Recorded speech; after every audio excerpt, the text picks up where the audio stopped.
السلام علیکم دوستوں، امید ہے کہ آپ کو میری ویڈیوز پسند آ رہی ہوں گی، تو ہمارا چینل سبسکرائب کریں اور یہ جو ریڈ کلر کا آپ کو ڈبہ نظر آ رہا ہے جس کے اوپر سبسکرائب لکھا ہوا ہے، اس پر کلک کریں اور اس پر کلک کرنے سے آپ کو یہ فائدہ ہوگا کہ جو بھی میری نئی ویڈیوز ہیلتھ ٹپ کے بارے میں ہوگی وہ آپ تک بآسانی پہنچ جائے گی۔ تو امید ہے دوستوں کہ آپ کو میری یہ ویڈیوز بہت پسند آ رہی ہوں گی اور آپ ان سے فائدہ بھی اٹھا رہے ہوں گے۔ یہ جو ہیلتھ ٹپ میں آپ کو دینے لگا ہوں، اس کو آپ سے گزارش ہے کہ شروع سے لے کر اینڈ تک دیکھیں، تب ہی آپ کو اس ہیلتھ ٹپ کی بارے میں مکمل معلومات ملیں گی۔ تو میں جو بھی ویڈیو دیتا ہوں آپ شروع سے لے کر اینڈ تک لازمی دیکھا کریں، کیونکہ ہر ویڈیو میں جو بھی ٹپ میں دیتا ہوں اس میں مکمل انفارمیشن دیتا ہوں، اور ساتھ ہی اس کا علاج کا طریقہ کار اگر موجود ہو تو میں وہ بھی آپ کو بتا دیتا ہوں۔ تو پلیز میری ویڈیو شروع سے لے کر اینڈ تک لازمی دیکھیں، اس سے آپ کے نالج میں بھی اضافہ ہوگا اور آپ کو اس ٹپ کے بارے میں اگر اس میں علاج دیا ہوا ہے تو وہ بھی آپ اس کے متعلق جو میں ویڈیو بنا رہا ہوتا ہوں اس کے متعلق جو بھی علاج ہوگا وہ بھی میں آپ کو بتاؤں گا۔ تو پلیز شروع سے لے کر اینڈ تک لازمی ویڈیو کو دیکھا کریں۔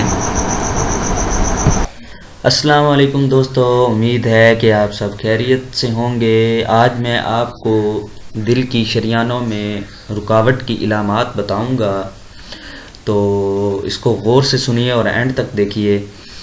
20 سال کی عمر تک پہنچتے ہی کئی افراد کی شریانوں میں رکاوٹ کا عمل شروع ہو چکا ہوتا ہے۔ دل سے حاصل کردہ صاف اور آکسیجن سے بھرپور خون کو جسم کے باقی حصوں تک پہنچانے کے لیے صحت مند شریانیں انتہائی ضروری ہیں، لیکن جب کولیسٹرول، چکنائی اور کلیات کے فاضل اجزاء مختلف عوامل کی بنا پر شریانوں میں اکٹھے ہونا شروع ہو جائیں تو یہ خون کی روانی میں رکاوٹ ڈالتے ہیں، جو کہ بعد ازاں دل کی بیماریوں کا باعث بنتا ہے۔ اس شریانوں کی رکاوٹ یا ہارٹ بلاک کی علامات مندرجہ ذیل ہوتی ہیں: غشی طاری ہو جانا یا بے ہوش ہو جانا، چکر آنا یا تھک جانا، سانس کا پھولنا، سینے میں درد ہونا، کمر کے نچلے حصے میں درد کا رہنا، مردوں میں مردانہ کمزوری کا سامنا اور ٹھنڈے ہاتھ ہونا، ہاتھوں میں درد رہنا۔ یہ علامات دیگر بیماریوں میں بھی ہو سکتی ہیں۔ اگر یہ علامات شدید اور پہلی مرتبہ ہوں تو فوری طور پر اپنے ذاتی معالج یا قریبی ہسپتال سے رابطہ کریں۔ اگر علامات شدید نہ ہوں تب بھی ڈاکٹر سے مشورہ کریں اور ضروری ٹیسٹ کروائیں تاکہ معالج کے لیے درست علاج تجویز کرنے میں آسانی ہو۔ ہارٹ بلاک کی تشخیص کیسے کی جا سکتی ہے؟ فیملی ڈاکٹر یا ایسا کوئی بھی ڈاکٹر جس کے پاس آپ معائنہ کروانے جائیں، اوپر دی گئی علامات کی بنا پر مریض میں ہارٹ بلاک کی تشخیص کر سکتا ہے، اور اگر مریض میں یہ تمام علامات پائی جاتی ہوں تو مناسب یہ ہے کہ مریض فوری طور پر کسی ماہر یعنی اسپیشلسٹ ڈاکٹر سے رابطہ کرے اور معائنہ کروائے۔ دل کے امراض کے ماہرین میں عموماً 3 قسم کے ماہرین پائے جاتے ہیں۔ نمبر 1 کارڈیالوجسٹ، جو کہ بالغ افراد کی دل کی بیماریوں کی تشخیص اور علاج کے لیے ہوتے ہیں، اور نمبر 2 جو ہے وہ پیڈیاٹرک یعنی پیڈریاٹک کارڈیالوجسٹ، نومولد چھوٹے بچوں اور چھوٹی عمر کے بچوں کی دل کی بیماریوں کی تشخیص کے لیے یہ علاج کرتے ہیں، جو کارڈیالوجسٹ ہیں۔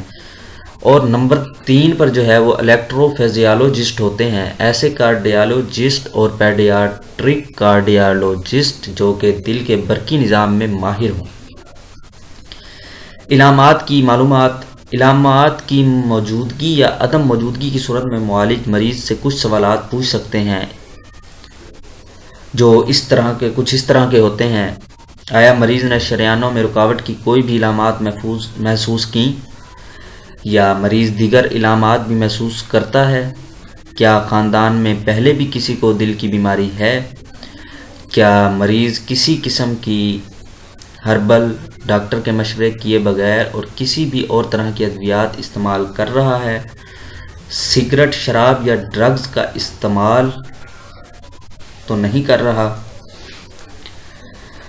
اب جسمانی معائنہ جو ہے، جسمانی معائنے میں دل کی دھڑکن کا معائنہ کیا جاتا ہے۔ دل کی دھڑکن کے ہموار، مسلسل اور درست رفتار پر ہونے کا جائزہ لیا جاتا ہے۔ اس کے علاوہ ڈاکٹر نبض کی رفتار کا معائنہ بھی کرتے ہیں۔ ٹانگوں اور پیروں پر سوجن کی موجودگی کو دیکھا جاتا ہے، جو کہ دل کے حجم کی اضافہ کی جانب اشارہ کرتی ہے، یعنی جو کہ دل کے حجم کے اضافے کی جانب اشارہ کرتی ہے۔ علاوہ ازیں دیگر ایسی بیماریوں کے بارے میں جاننے کی کوشش کی جاتی ہے جو دل کی بیماری سے متعلقہ ہیں۔ جسمانی معائنہ کے بعد معالج مریض کے لیے علاج تجویز کرتے ہیں۔ تو دوستو، آج کی ویڈیو بھی امید ہے کہ آپ کو بہت پسند آئی ہوگی، تو ہمارے چینل کو لازمی سبسکرائب کریں، اس کے ساتھ لگے بیل آئیکن پر بھی کلک کریں تاکہ میں جو بھی ویڈیو اپلوڈ کروں وہ آپ تک بآسانی پہنچ سکے اور آپ اس کو دیکھ سکیں۔ تو دوستو، اپنا بہت بہت خیال رکھیے گا۔ اللہ حافظ۔